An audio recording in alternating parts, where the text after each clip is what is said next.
यूं तो ब्रह्मांड में अनेकों उल्कापिंड, ग्रह उपग्रह के एक दिशा से दूसरी दिशा की ओर जाने की गतिविधियां लगातार चलती रहती हैं, लेकिन इस बार भारतीय अंतरिक्ष एजेंसी इसरो के वैज्ञानिक खासी चिंता में आ गए हैं।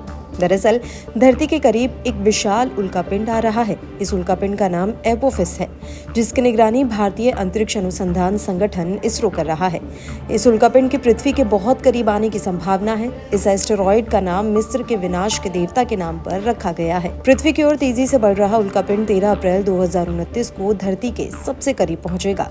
वहीं इसरो के पोर्टफोलियो में ग्रहीय रक्षा नाम का नया डोमेन जोड़ा गया है। इसका काम पृथ्वी को अंतरिक्ष से आने वाली खतरनाक वस्तुओं से बचाना है।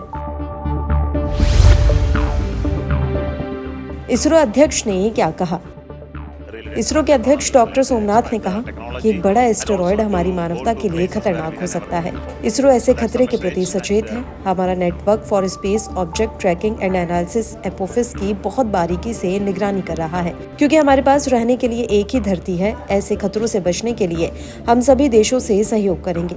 डॉक्टर सोमनाथ का कहना है कि इसरो निश्चित तौर पर 2029 में अपने सबसे करीब आने वाले एस्टेरॉयड पर रिसर्च करेगा।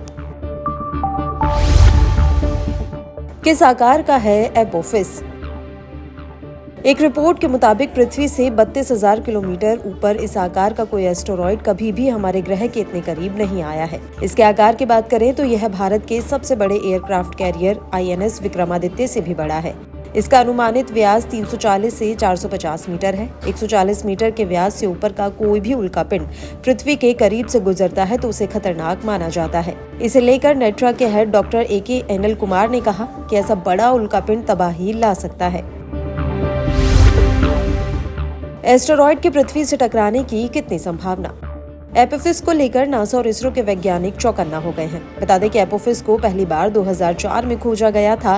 2029 में ये पृथ्वी के सबसे करीब आएगा और फिर 2036 में और करीब आएगा, जिस कारण नासा और इसरो दोनों की चिंता बढ़ी हुई है। एक स्टडी से पता चलता है कि 2029 में यह पृथ्वी के करीब से निकलकर चला जाएगा और इसकी धरती से टकराने की संभावना नहीं है, लेकिन भविष्य को लेकर वैज्ञानिकों की चिंता जरूर बढ़ गई है।